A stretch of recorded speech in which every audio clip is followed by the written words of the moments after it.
और हर गाड़ी में थोड़ा सा टो इन रहता है या टो आउट रहता है शुरुआत में, जब अलाइनमेंट आप करते हो तो आउट रहती है, सही। आप लोगों ने धागे से किया होगा। ये मान लो टायर है, एक मान लो ये टायर है। इस टायर से चाहे यहाँ से ले लेना, चाहे यहाँ से ले लेना, चाहे सेंटरों से ले लेना, जैसे भी तुम लोग लेते हो, हर एक का कुछ ना कुछ फंडा अलग होता है, इसलिए मैं किनारे से ले सर आउट होता है। तो ये वाला जो यहाँ से यहाँ तक है ये ज्यादा होगा या ये पिछली साइड वाला यहाँ से यहाँ तक का ज्यादा होता है? कौन सा ज्यादा होता है? मान लो पिछला वाला ये- सर जी। ये 102 है तो ये 100 होता है या ये 105 होता है? ज्यादा होगा जी। 105 होगा सर जी पिछला। पिछला ज्यादा होता है जी ना? सर। इसका मतलब है आगे से गाड़ी हमेशा क्या रहेगी? टो इन रहती है, और वाकई में इन रहती है। लेकिन फर्क जो है वो 2, 3 या 5 तक ही होता है। ठीक है, मान लो ये अगर आपकी 100 है तो ये ज्यादा से ज्यादा 105 होगी। 103, 104, 105 ही होता है। देख करके देख लेना, मतलब मैं ये नहीं बता रहा 100 ही होती है, हो सकता है वो आपकी 200 होती हो, तो 200 में 2-4 बढ़ा लेना, 5 बढ़ा लेना। मैंने मतलब सर वो हम तो क्या करते पीछे आगे से मिला के पीछे लाए 10 की चाबी डालें उतना गैप करके छोड़ दिए। तो 10 की चाबी कितने की है? वो 3 की है, 4 की होती है। ठीक है, mm के हिसाब से चलता है। तो ये एक नॉर्मल कंडीशन जो एक किसी भी गाड़ी की रहनी चाहिए। ये जो कैम्बर और कास्टर है, ये आपकी गाड़ियों में आप नहीं कर सकते अलाइनमेंट इसकी, क्योंकि इसकी कुछ कंपनी ने सेटिंग दे ही नहीं रखी है। ये तो अगर होगी तो बिगड़ेगी, और बिगड़ने के क्या कारण है?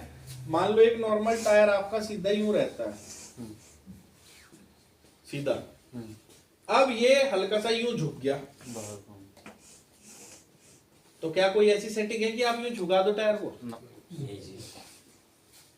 समझ रहे हो? इसी तरह से अगर टायर यूं झुक गया, वो भी कोई सेटिंग नहीं है। ये वाला सिस्टम तो कहीं ना कहीं कोई चीज डैमेज हो, क्या आपके बुश खराब हो गए हो, घिस गए हो, किंगपिन डैमेज हो, एक्सल डैमेज हो, या फिर आपका हब डैमेज हो, उन्हीं कारणों से ये चीज हो सकती है, या फिर एक्सल डैमेज हो। जी सर। ठीक है, इसी में एक और कहानी होती है। मान लो ये टायर रहना तो आपका यहाँ पे था, लेकिन ये अपनी दिशा से या तो थोड़ा सा पीछे हो गया, या फिर ये थोड़ा सा अपनी दिशा से आगे हो गया। आगे को बढ़ गया।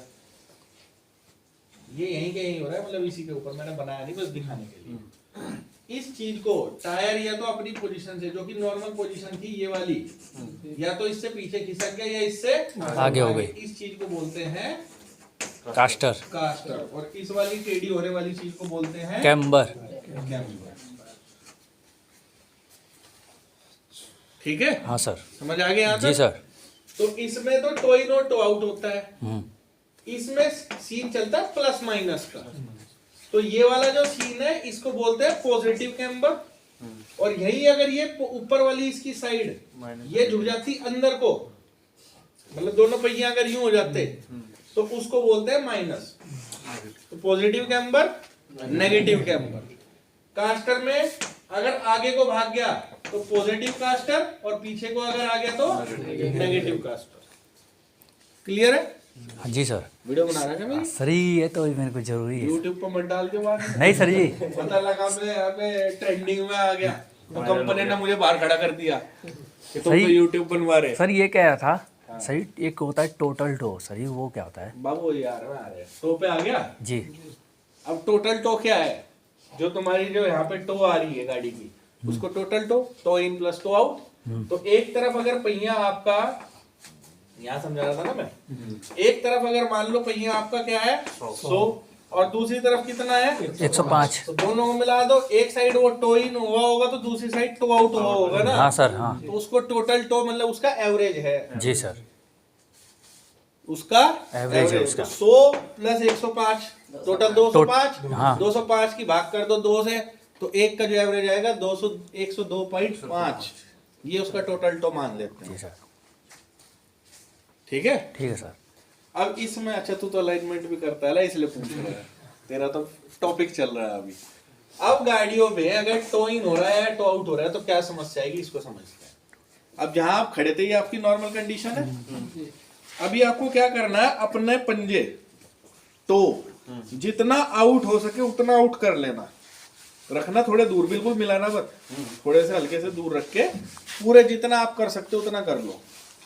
और अब आंख बंद करके फील करो कि तुम्हारे जो बॉडी का वेट है अब तुम्हारे पंजों के अंदर वाले भाग पे इधर आ रहा है या बाहर वाले भाग पे जा रहा है। देख लो एक बार दोबारा, अंदर वालों पे आ रहा है प्रेशर या बाहर वाली साइड पे प्रेशर आ रहा है, इधर वाली साइड। ध्यान से महसूस करना, जल्दबाजी में जवाब मत देना। और वेट आगे को मत झुकाना बॉडी का, नॉर्मल स्टैंडिंग पोजीशन वही रहनी चाहिए तुम्हारी। वेट का ही सारा मसला है, अगर तुमने हल्के से यूं झुक गए तो सारा वेट दूसरी दिशा पे आ जाएगा।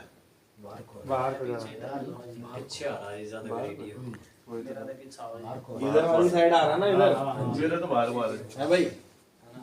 इधर मेरे को देख लेना, जब यूं कर रहे हैं ना, और अगर तुम यूं नहीं देख रहे हो, यूं करने पे तो वेट अगली तरफ महसूस हो जाएगा।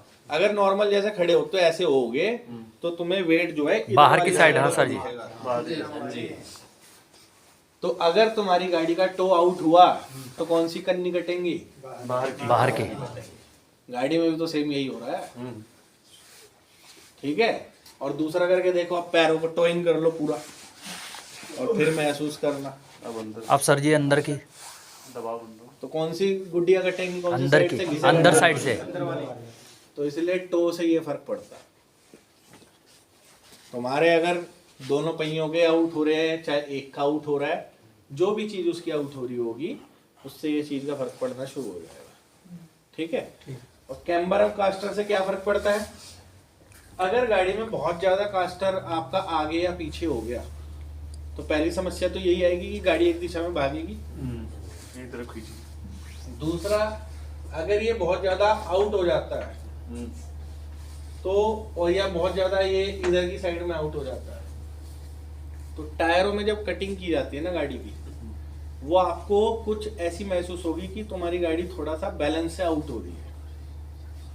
एक साइड वो बहुत ज्यादा जल्दी से कट जाएगी और दूसरी साइड वो कटते हुए जोर मारेगी स्टीयरिंग पे, दाब सी आएगी, तुम्हें ऐसा लगेगा बहुत जोर पड़ रहा है, ठीक है। तो उसमें इसकी संभावनाएं ज्यादा है होने की। दूसरी बात, इससे साइड वॉल जब जब भी तुम कटिंग करोगे, जब जब कटेंगी ही कटेंगी, चाहे तुम राइट दबा लो चाहे तुम लेफ्ट दबाओ, एक बार एक कन्नी पे जोर आएगा, दूसरी बार दूसरी कन्नी पे। ड्राइवर कहता है सर कि मेरी एक कटाई सही है, एक कटाई टाइट है, इन्हीं का प्रॉब्लम। तो इसमें या तो ये आउट है या फिर स्टीयरिंग गियर बॉक्स में दिक्कत है, दो ही समस्या होती है। या तो स्टीयरिंग गियर बॉक्स ही गड़बड़ कर रहा है या आपका कास्टर गड़बड़ कर रहा है। कास्टर गड़बड़ होने की बस यही शिकायत है, या तो तुम्हारे वो बोल्ट लूज वगैरह हो गए हैं तब हुआ है, वैसे इसकी संभावनाएं उससे भी बहुत कम पड़ती है, ठीक है। मेजरली एक्सीडेंट इसका बड़ा कारण है, माइनर हो चाहे मेजर हो, अगर गाड़ी का एक्सीडेंट हो, एक्सल डैमेज हो गया है, तब ही इसकी संभावनाएं बनेंगी। सेम इसी की भी संभावनाएं ऐसी है, लेकिन इसकी संभावनाएं किंग बुश के, जो किंग पिन के बुश है उनके डैमेज होने से भी हो जाती है। जो चाल को आप तुम यूं उठा के देखते हो ना बरी से या उससे क्या किंग पिन के बुश चेक कर रहे हो आप, तो अगर वो बहुत ज्यादा उसमें चाल आ गई तो ये गड़बड़ रहेगा नहीं रहेगा। कैम्बर जी सर। तो टायर पे जैसे ही गाड़ी पे वेट आएगा तो वो हल्के से यूं, जैसे यूं टायर है तो हल्के से यूं दबेंगे या यूं दबेंगे, फर्क तो पड़ेगा उनपे, तो वो वाली चीज का हो जाता है। तो ये चीजें आपको देखनी पड़ेंगी कि आपकी किस लेवल पे चीजें डैमेज है, क्या चीज समस्या आ रही है, तब जाके आप थोड़ा बहुत इसका आभास लगा सकते हो। सिर्फ इसको एडजस्ट किया जा सकता है, इसको आप एडजस्ट नहीं कर पाओगे, ना इसको एडजस्ट कर पाओगे। इनको रिपेयर कर सकते हैं अगर खराब हुए तो जी सर, एडजस्टमेंट नहीं है कि आप इनको अपने लेवल पे सही कर दो, वो पॉसिबल नहीं है, ठीक है। तो ठीक है, तो बैठो और कुछ सीखना है तो एक चीज ये पूछनी थी, जो ऐसे कटाई करते ना, जब फुल स्ट्रिंग काटता है तो टायर पर स्लिप मार के पूरा छाप बन जाता है, पूरी कटाई से ओवर कटेगा तो करेगा। देखो वो आप हर एक ना एक डिग्री होती है, पूरा घुमा देते हैं। अगर आपने पूरा ही कर दिया है और गाड़ी की गति तुम्हारी ज्यादा है तो आएंगे। जैसे बैक करते ना, मैं देखा टायर पर